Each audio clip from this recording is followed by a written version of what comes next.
বিদেশ আসার পূর্বে অন্তত 10 বার ভাবা উচিত যে আসলে আমি বিদেশ আসবো কিনা। কারণ একবার বিদেশের মাটিতে পা দিলে আর দেশে ফেরা সম্ভব হয় না। আসলে বিদেশ আসার জন্য আপনার কয়টি ধাপ পার হলে আপনি বিদেশ আসতে পারবেন। আসসালামু আলাইকুম, আশা করি সকলেই ভালো আছেন। আলহামদুলিল্লাহ আমি অনেক ভালো আছি।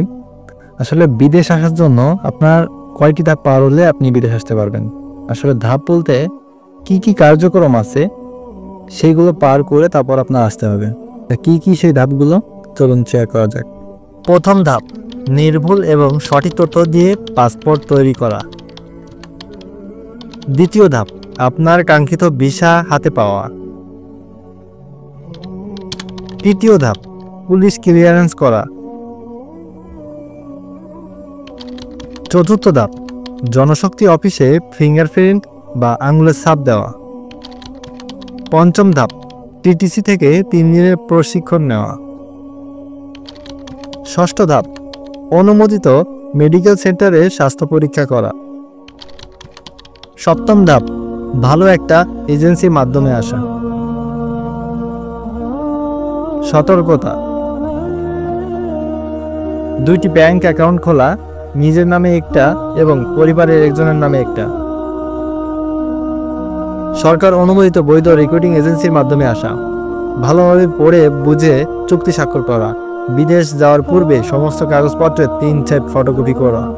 প্রথমে লাভ লস হিসাব করবেন, তারপর বিদেশ আসার ব্যাপারে সিদ্ধান্ত নেবেন। পরামর্শ, বিদেশ আসার পূর্বে অন্তত 10 বার ভাবা উচিত যে আসলে আমি বিদেশ আসবো কিনা। কারণ একবার বিদেশের মাটিতে পা দিলে আর দেশে ফেরা সম্ভব হয় না। কারণ কি, আপনি যদি 10 লক্ষ টাকা বা 6 লক্ষ টাকা বা 5 লক্ষ টাকার একটা ঋণ নেন, ঋণ নেওয়ার পরে বিদেশ আসতেন, বিদেশে এসে যদি আপনি ফিরে চলে যান, এই ঋণ টানবে কে?